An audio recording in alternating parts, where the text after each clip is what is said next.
Is India going to be renamed? There's a lot of buzz around this question. Many believe India could soon become Bharat. Why all of a sudden? Well, two reasons for that. Number one is this invitation. It is being sent out by President Draupadi Murmu. The invite is for the G20 dinner. Look at what it says below the national emblem. President of Bharat. It usually says President of the Republic of India, but this time it says Bharat. That's one reason for all the buzz. The second reason is the upcoming parliament session. The government has called a special session from September 18 to 22nd. Reports say the name change could be on the agenda. Now, I know you have questions. How does a name change work? What would be the consequences? And why Bharat and not India? So let's try and answer them. First things first, what does the Constitution say? Article 1 begins with the following sentence. India, that is Bharat, is a union of states.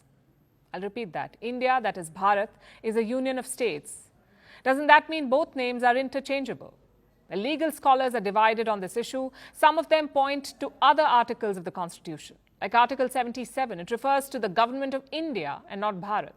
Also Article 52, which mentions the President of India and not Bharat.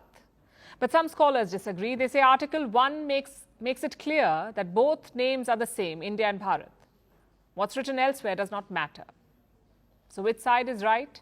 Well, that depends on what the government is trying to do. Are they making both names interchangeable, or are they abandoning India for Bharat? So far, there is no word, no clarity. The government has not confirmed anything about the name change. So it's all speculation at this point. Either way, a constitutional amendment will be necessary. You will have to add, remove or tweak parts of Article 1. Now let's assume that the government does that. Is the job done? Quite the opposite, really. The word India is part of so many institutions, laws and positions, like the Supreme Court of India, the Chief Justice of India, the President of India. All of it may have to be changed. Every article of the Constitution mentioning India may have to be amended, and even then, there is a final test. Such a move will likely be challenged in the Supreme Court. In fact, it already has been.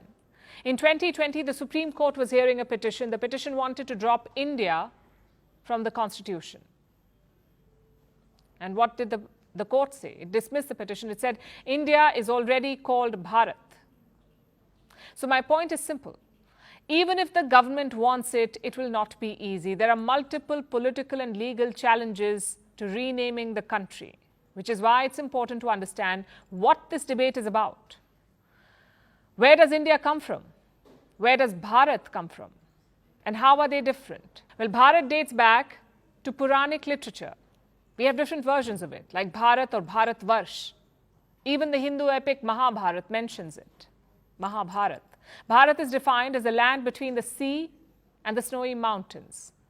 Sort of fits India's geography, the Himalayas in the north, the Indian Ocean in the south.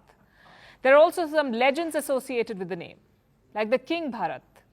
He is said to have been an ancestor of the Pandavas. The belief is all people in the subcontinent descended from him. So the land he ruled became Bharat. And where did India come from? The origin of India is from Sindhu. It is Sanskrit for the river Indus. But getting there took a long time. The Persians modified Sindhu to Hindu. The Greeks borrowed it from the Persians, and they modified Hind and Hindu to Indus. So by the 3rd century, the land south of Indus, the land south of the river Indus, became India. But did the locals use it? Well, not really. Under the Mughal rule, India was called Hindustan.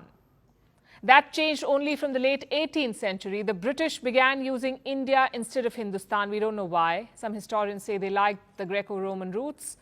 Then came 1947. India became an independent country. The makers of our constitution also debated the country's name. Some wanted Bharat instead of India. But in the end, all such proposals were voted down, and the current one prevailed. India, that is Bharat. Today, there is also political context to this debate. In July this year, India's opposition parties announced a new coalition.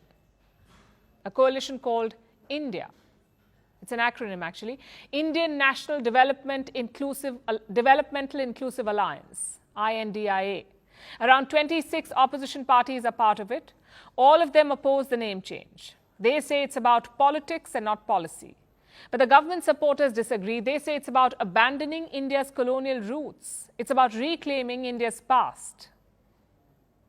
It's hard to say how this will play out. Even if India changes its name, it won't be alone. Many others have done the same. Turkey, for instance, is now Turkey. The Czech Republic is Czechia.